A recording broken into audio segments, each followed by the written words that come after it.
Kalau bapak-bapak merasa tidak cukup, berhenti saja jadi pegawai. Nggak usah jadi pegawai, masih ada yang lain yang suka. IPK, kita semuanya rendah. Ini memberikan gambaran bahwa di Republik ini tingkat korupsi tinggi.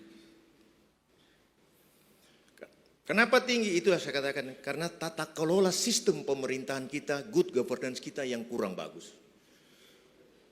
Hadirnya apa yang disampaikan oleh Pak Gubernur DKI tadi, bahwa luas koefisien bangunan yang dulu harus sekian tahun, ini hanya dengan 2 minggu Pak Gub ya. Hanya dengan 2 minggu itu selesai, dan dalam tempo 2 minggu hampir setengah triliun. Iya Pak Gub ya, hampir setengah triliun diperoleh oleh gubernur. Artinya apa?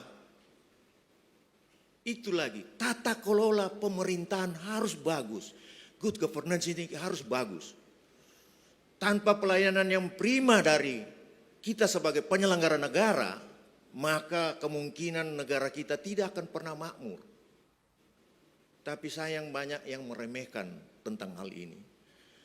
Negara, dalam hal ini pemerintah, telah berusaha untuk membuat teknologi, menggunakan teknologi IT dalam menyampaikan dokumen-dokumen untuk kelengkapan usaha dan sebagainya, menggunakan IT di mana saja kita bisa kerja. Tetapi ternyata aparat penyelenggara negara yang kurang beres, memberikan pelayanan yang tidak prima. Alasannya wifi mati, komputer kami lagi hang, dihack dan sebagainya. Padahal maksudnya cuma apa? Supaya ingin masyarakat pencari keadilan ini untuk datang mengurus administrasi harus bertemu dengan pegawai. Apa maksudnya? Dengan datang ke kami selaku pelayan publik, masyarakat diharapkan akan mengeluarkan satu kata, tolong. Dengan kata tolong artinya wanipiro.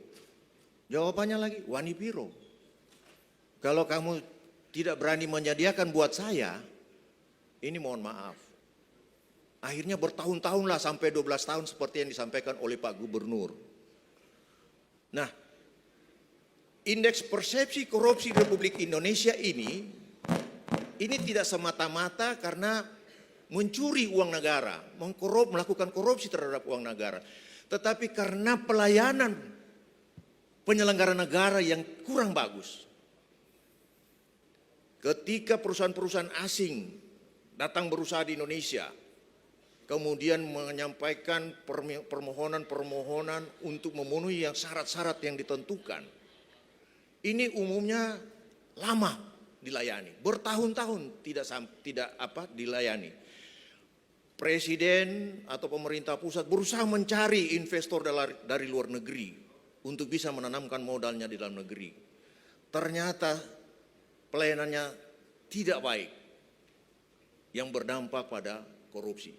Sehingga ketika perusahaan-perusahaan asing datang menanamkan modalnya di sini, dipersulit dengan administrasi, mereka tidak ribut di media Indonesia di Republik ini. Mereka datang ke kedutaan besarnya, dan kedutaan besarnya akan memanggil mereka, dan kedutaan besar mereka akan bertanya, apa sebabnya kamu tidak berusaha di Republik ini? Oh, kami sulit.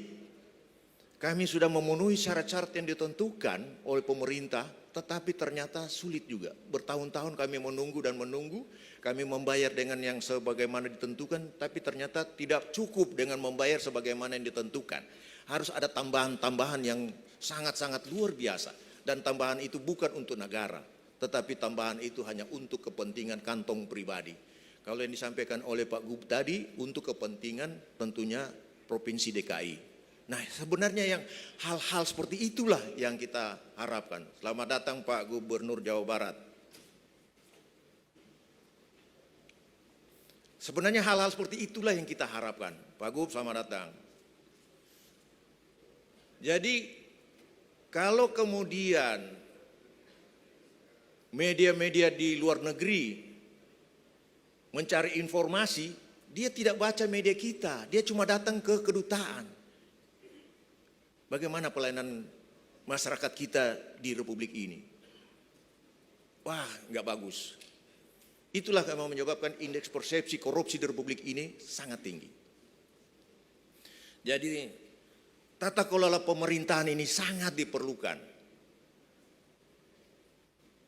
Tata kelola pemerintahan ini tidak terlepas dengan masalah integritas kepribadian kita.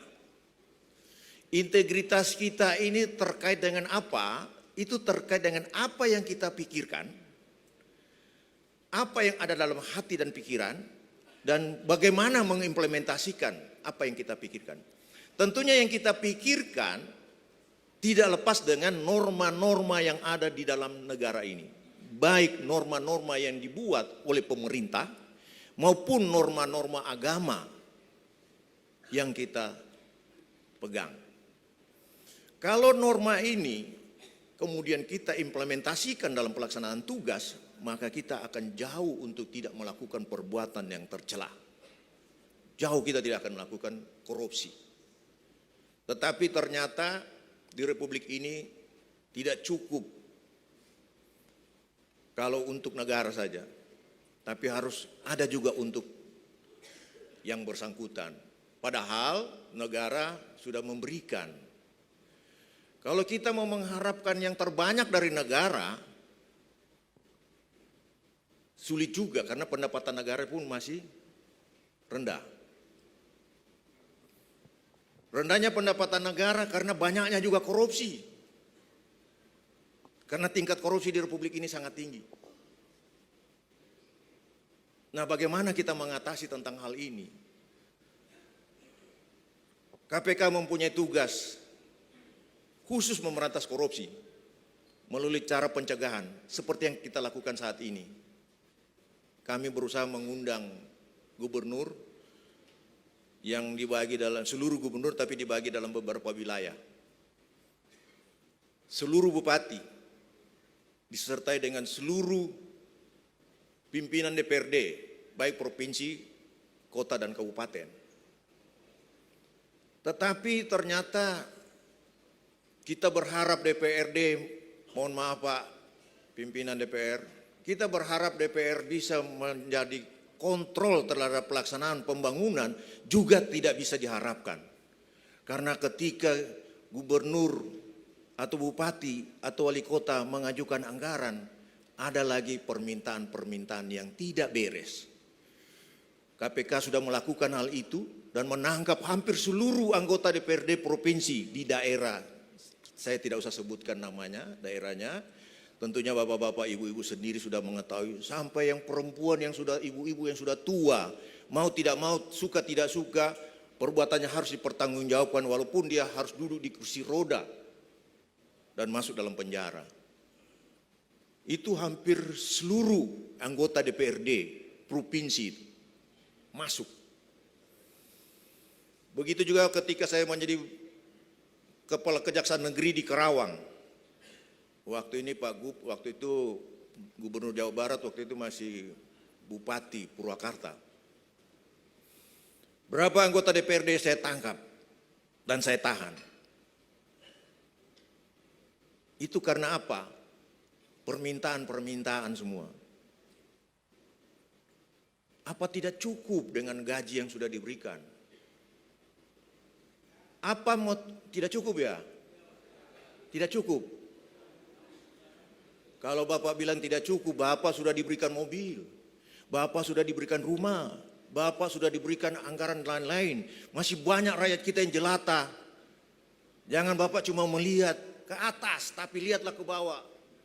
Kehadiran kita sebagai pimpinan bukan untuk menjadi kaya, tapi bagaimana membangun negeri ini supaya menjadi kaya. Kalau bapak-bapak merasa tidak cukup, berhenti saja jadi pegawai. Nggak usah jadi pegawai, masih ada yang lain yang suka. Kalau merasa tidak cukup. Masih banyak dengan gaji yang ada sekarang menginginkan untuk duduk di situ. Tapi kenapa bapak-bapak memaksakan diri untuk duduk juga di situ dengan gaji yang rendah? Kalau tidak mau mundur, nanti yang lain banyak yang mau, yang suka Pak. Yakin saya banyak yang suka kok. Sudah gitu, mohon izin saya mohon maaf yang sebesar-besarnya. Ngapain harus buang-buang uang bayar sana sini? Hasil penelitian dari KPK. Serangan fajar. Penelitian KPK.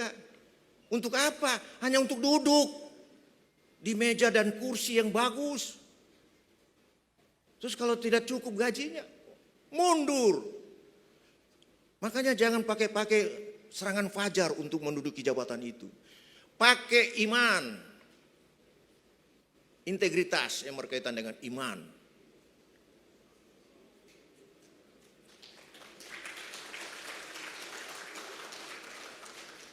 Kalau tidak, untuk apa negara ini dibentuk? Bapak-bapak dan ibu-ibu yang saya hormati dan saya cintai dan saya banggakan, ketika bapak-bapak sudah terpilih menjadi gubernur, menjadi bupati, menjadi wali kota, menjadi pimpinan DPRD, bapak-bapak itu harus ingat, bapak-bapak disumpah. Bapak-bapak disumpah. Baca kembali isi sumpahnya. Baca kembali narasi sumpahnya. Dan ingat selalu isi sumpah. Bapak bekerja untuk negara dan bangsa ini. Pada akhirnya Bapak harus mempertanggungjawabkan pada rakyat, masyarakat dan bangsa. Terutama tanggung jawab terhadap Tuhan. Bapak jangan berharap bahwa tidak ada Bapak pertanggungjawaban kepada Tuhan. Makanya Bapak-bapak sebelum melaksanakan tugas disumpah dulu. Bacalah sumpah dan maknailah sumpah itu dengan baik. Pahami sumpah itu dengan baik. Kalau masalah harta, gaji, gak usah dipikirin. Allah Maha Pengasih, Allah Maha Penyayang, Allah Maha tahu apa yang kau butuhkan, Dia tahu. Kalau begitu kamu diberikan tempat di sini untuk apa? Membangun negeri ini, membangun daerah kita. Bukan korupsi uang rakyat itu. Kalau itu yang kita lakukan, korupsi, negara kita tidak akan pernah maju. Indeks persepsi korupsi kita tidak akan maju. Dan tujuan negara dibentuk negara ini tidak akan maju. Kemudian, tantangan kita bersama, tolong itu yang koruptor-koruptor yang ditahan itu tampilkan. Nah, ketika korupsi kita lakukan, ini yang terjadi, Pak. Sekian persen dari DPR, sekian persen eksekutif dan pengusaha. Masih duduk seperti begini, masih enak. Tapi ketika sudah pakai orange, baru berpikir. Itu baru urusan di dunia ini baru ditahan, Pak. Indonesia hukumannya masih enak. Tidak dipotong tangan mencuri. Di akhirat nanti dipotong tangan bapak-bapak dan ibu-ibu. Yang dari dunia ganteng, di akhirat dipotong tangan, nggak ada lagi ganteng. Dicungkil matanya karena lihat dolar Singapura, lihat dolar gondrong, lihat Rp yang begitu banyak. Dicungkil matanya. Jadi bapak-bapak, ibu-ibu tidak ganteng lagi kalau korupsi. Di akhirat tidak ganteng lagi. Apa yang Bapak bisa pikirkan ketika Bapak melihat orang berpakaian orange seperti begini, berbaju orange seperti begini? Yang terpikir antara lain anak istri. Bagaimana kira-kira dan keluarga tercemar nama baik. Saya pernah meriksa seorang pejabat tinggi di negeri ini. Datang anaknya ke kantor di Kejaksaan Agung di Gedung Bundar. Saya tanya, kenapa kamu nggak sekolah, Dek? Malu, Pak. Malu, Om. Kenapa malu?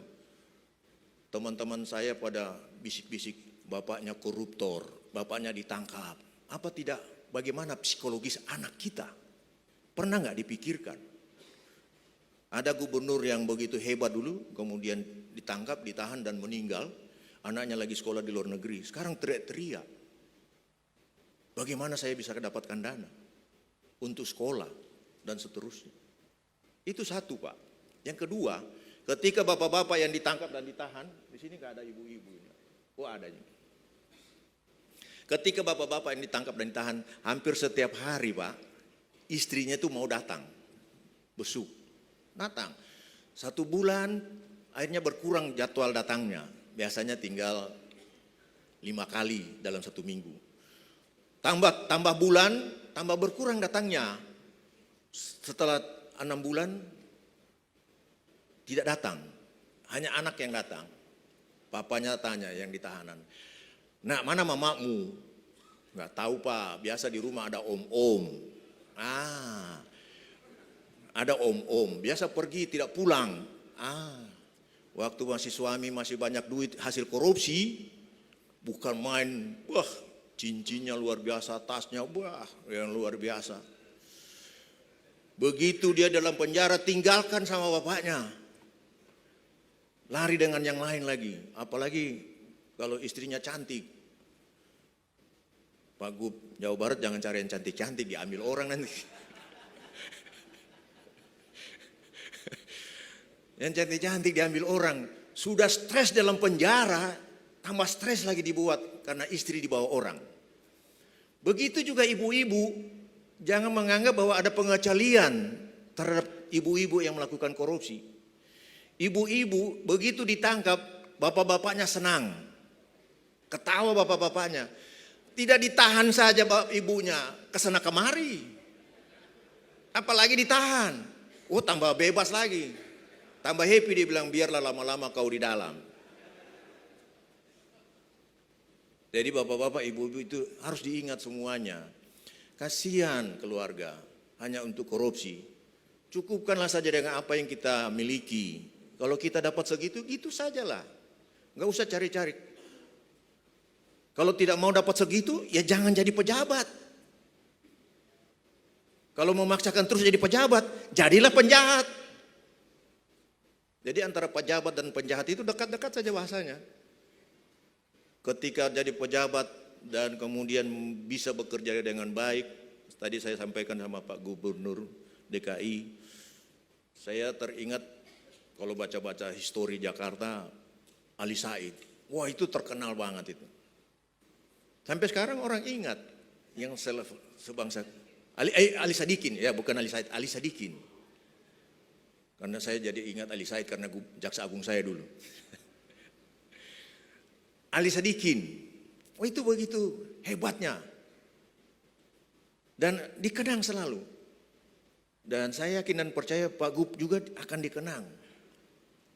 Yang 12 tahun berurusan menjadi 12 hari. Kemudian mendapatkan income bagi negara, bagi Provinsi DKI Jakarta, hampir 0,5 triliun. Itu baru satu perusahaan. Berapa banyak perusahaan di Republik, khususnya di Jakarta ini. Apa Jakarta tidak maju? Jadi kita tidak perlu merasa tinggi hati, tapi marilah kita merendahkan diri. Kemudian datanglah pada Gubernur DKI, bertanya apa dan bagaimana membangun negeri ini, membangun daerah kita masing-masing. Kalau bapak-bapak dan ibu, saya tidak memuja-muji Pak Gubernur DKI, enggak. Karena saya tahu dari beberapa teman-teman saya, beliau ini dari ITB, jadi kalau kemudian membangun kota Jakarta, itu hal biasa. Karena beliau punya wawasan pengetahuan teknik yang tinggi tentunya. Dan saya tidak memuji orang dari Eksat. Orang Eksat biasanya nalarnya sangat tinggi. Karena saya juga dulu di Fakultas Teknik tidak sampai selesai, bergeser ke Fakultas Hukum. Kalau tidak bergeser ke Fakultas Hukum tidak ketemu dengan bapak-bapak dan ibu-ibu.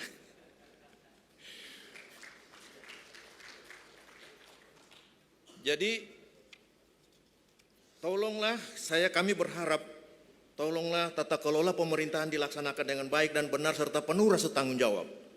Kemudian ini lagi relasi kekuasaan dan korupsi. Ini jabatan hanya sifatnya sementara Pak. Hanya 5 tahun dan maksimum 10 tahun.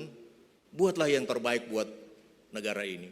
Buatlah terbaik daerah kita. Buatlah yang terbaik untuk rakyat kita. Jangan kita bergaya-gaya di atas mobil sementara rakyat kita banyak yang menderita. Jangan seperti begitu. Ya, kita bangga juga dengan Pak Gubernur Jawa Barat. Beliau tidak hanya duduk di belakang meja, tapi beliau ingin melihat bagaimana semua sesungguhnya wilayah kerja saya. Siapa yang suka nonton YouTube pasti beliau selalu kelihatan dengan penampilannya yang khas. Dan menurut hemat saya pro kontra itu hal biasa. Tapi kita harus lihat yang positifnya yang dilakukan oleh beliau. Mohon izin Pak Gub, di daerah saya dari tahun 96 saya tinggal di Pentagon Pak Gub. Mungkin bertanya apa itu Pentagon? Pentagon itu dekat markas TNI. Kalau di Amerika Pentagon, kalau di Jakarta Cilangkap. Gorong-gorong itu anggarannya kira-kira untuk 2 kilo, dibikin setengah kilo. Kemudian tidak yang sebenarnya. Saya biasa sakit kepala lihat. Tapi pernah jadi waktu itu sahabat saya menjadi kepala kejaksaan negeri, dilibas. Kepala dinas PU dihajar semua. Pejabat-pejabat di Jakarta Timur dihajar. Saya lupa tahun berapa itu. Akhirnya agak redah. Setelah beliau keluar, permainan banyak lagi. Jadi saya lihat, loh kok ini anggaran begini-begini terus, besok kontraktor ini lagi, besok kontraktor itu, kerjanya di situ-situ terus. Saya bilang apa ini anggaran-anggaran seperti begini? Ini karena mungkin tidak ada kontrol dari pejabat. DPRD juga sebagai fungsi kontrol tidak hanya kontrol keuangan di dalam ruangan saja. Mungkin perlu juga jalan-jalan kemudian undang pemerintah daerah, sharing situ bagaimana menyelesaikan permasalahan-permasalahan yang ada di daerah. Mungkin Pak Gubernur Jawa Barat setelah keliling-keliling ke sana kemari marah-marah juga, ada yang ketawa-ketawa, kemudian share dengan DPRD bagaimana menyelesaikan hambatan-hambatan dan tantangan-tantangan pembangunan yang ada di daerahnya. Jadi kemudian jangan menyalahgunakan kewenangan, karena saya punya kroni dulu yang bantu saya, kemudian saya memberikan dia proyek tanpa melalui satu prosedur peraturan yang seharusnya dan yang sebenar-benarnya. Akibatnya apa? Terjadi lagi korupsi. Orang bilang politik biaya tinggi, itu yang bikin biaya tinggi orang-orang politik itu sendiri. Sebenarnya biaya politik tidak tinggi. Pak Harto jadi presiden juga biayanya tidak tinggi kayaknya. Cuma bikin tinggi itu kita-kita juga. Siapa yang suruh kalian bayar-bayar? Kalau mau dipilih syukur, kalau tidak dipilih ya sudah. Tapi kalau pun bayar kemudian dipilih, jangan berharap mengembalikan uang yang kita sudah buang, kita sudah gunakan. Itu konsekuensi bahwa saya ingin membangun negeri ini. Ya laksanakan saja. Kalau rezeki urusannya Allah, bukan urusan kita. Jangan dipikirkan. Jadi strategi pemberantasan korupsi, lanjut di halaman 15, diperlukan transparansi. Diperlukan transparansi, akuntabel. Nanti semuanya ini ada juga pembicara-pembicara lain yang akan menyampaikan dalam diskusi kita di sini. Bagaimana kita membuat perencanaan pembangunan daerah yang baik. Nanti juga ada dari narasumber yang akan menyampaikan bagaimana. Kemudian bagaimana menyusun APBD yang baik. Kemudian penguatan tata kelola oleh eksekutif dan legislatif. Jadi legislatif jangan kemudian mohon izin, jangan kemudian memanfaatkan bahwa nanti ada pokir-pokir. Pokir-pokir ini bikin pusing kepala juga sama eksekutif. Setelah ditangkap baru pusing. Ini pokir-pokir ketika saya jadi kepala Kejaksaan Negeri Karawang itu pokir-pokir itu. Memaksakan diri. Tidak usah dipaksakan lah, bertahap saja dilaksanakan sesuai dengan aturan. Ini yang paling banyak ditangkap ini pokir-pokir ini. Dan saya berharap ketika kami dari KPK berdiskusi seperti begini, jangan kemudian ada korupsi. Sudah 2 kali kalau seingat saya menyampaikan hal seperti ini di satu tempat. Baru sampaikan, sudah diingatkan, Baru 1 bulan kemudian ditangkap oleh KPK, OTT. Ini lagi barusannya bulan berapa yang lalu saya sampaikan di kantor Gedung Merah Putih sana, dari Sumatera Utara. Baru 2 bulan OTT lagi. Dan begitu banyak. Mereka itu hadir kayak begini, Pak. Hadir kayak begini. Tapi nggak tahu waktu hadir itu apa nggak didengar yang saya ngomong atau bagaimana, atau cuma sekedar datang saja. Datang saja, tidak pusing dengan apa yang diucapkan. Tapi setelah ada penangkapan baru penuh penyesalan. Mulailah telepon dari KPK, "Bang, tolong kami pemerintah daerah dibantu. Tolong kami pemerintah daerah didampingi." Dengan sangat menyesal terpaksa kami mengatakan teman-teman dari KPK, mohon izin, mohon maaf, dulu kami sudah sampaikan. Jangan nanti sudah melakukan baru datang minta tolong lagi. Untuk apa? Nanti lagi baru setelah selesai perkaranya baru kita tolong.